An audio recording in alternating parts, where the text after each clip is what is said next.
Halo,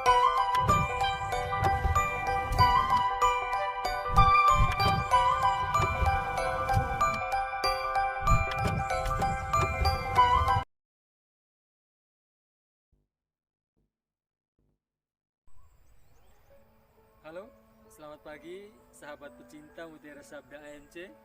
Salam jumpa dalam Mutiara Sabda ANC edisi Rabu 25 Agustus 2021. Bersama saya Kasmir AMC. Sebelumnya saya sampaikan bahwa Injil yang saya baca hari ini melalui aplikasi e-Katolik yang ada di ponsel yang sedang saya pegang ini.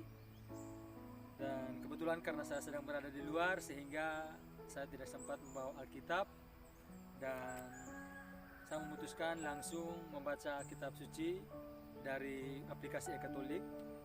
Dan teman-teman juga bisa mengunduh aplikasi e-Katolik tersebut supaya ketika kita berpergian kemana saja, kita bisa mengisi waktu kita untuk baca kitab suci, ayat-ayat kitab suci melalui aplikasi e-Katolik yang sudah kita unduh tentunya.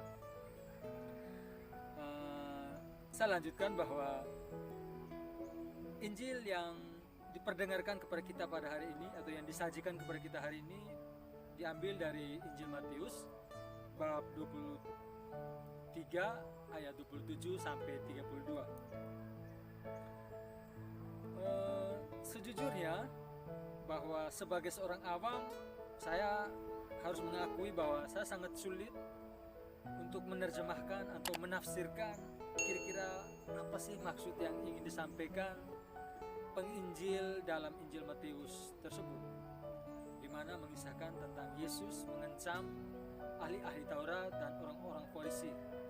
Dan sedikit bisa saya petik dan saya mencoba untuk memahami bahwa bagaimana Yesus menginginkan agar kita tidak menjadi seperti orang-orang Farisi atau menjadi orang-orang seperti seorang ahli Taurat, di mana kita hanya mempelajari tentang aturan-aturan, tetapi kita tidak pernah menerapkan aturan, maksud atau makna dari aturan tersebut.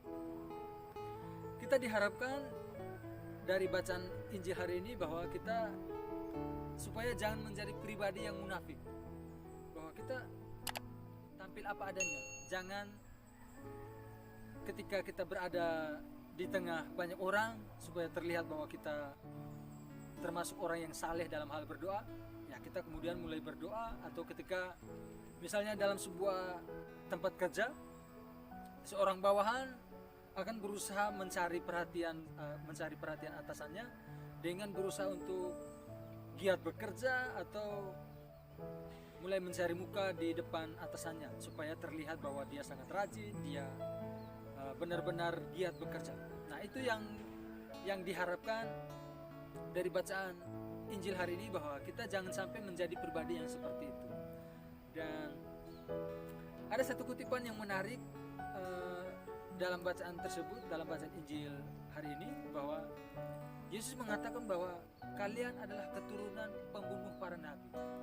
Nah, saya sejujurnya mau mengatakan bahwa apa sih maksud kutipan ayat tersebut, dan saya mencoba memahami bahwa mungkin maksudnya bahwa kita adalah orang-orang yang sudah membunuh para nabi, tetapi bukan membunuh secara langsung, tetapi kita dimaksudkan bahwa telah membunuh pesan-pesan apa yang sudah diwariskan oleh para nabi, oleh para rasul-rasul yang sudah mengerahkan seluruh waktu mereka untuk menyampaikan pesan-pesan kitab suci atau ayat-ayat kitab suci.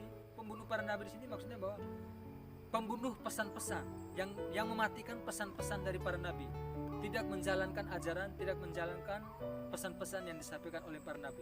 Itu ya menurut saya mungkin yang dimaksudkan bahwa kita yang dikatakan sebagai keturunan pembunuh para nabi. Singkatnya bahwa Injil hari ini mau menegaskan kepada kita bahwa kita jangan menjadi seperti orang-orang Farisi.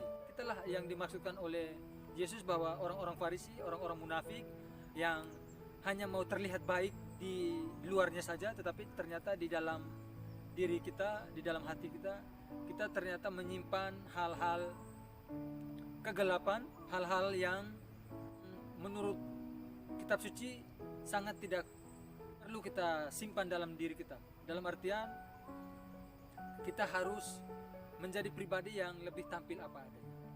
Nah, salah satu cara untuk kita tidak munafik, yang pertama tuh, yang paling utama tuh ya kita bagaimana mendekatkan diri kita secara pribadi dengan Tuhan. Dan ya sederhananya, ambil waktu yang baik, masuk kamar, kunci pintu, berdoa kepada Tuhan, memohon kepada Tuhan agar kita tidak menjadi pribadi yang munafik. Semoga kita menjadi pribadi yang lebih jujur dan lebih terbuka, yang terutama jujur terhadap diri sendiri. Dan semoga dengan bacaan hari ini kita lebih diingatkan supaya lebih mencintai sabda Tuhan. Dan terkhusus untuk teman-teman orang muda, marilah kita menjadi orang muda yang mencintai sabda Tuhan dan terus menjadi pewarta Injil dan pewarta sukacita di tengah-tengah. Tuhan memberkati.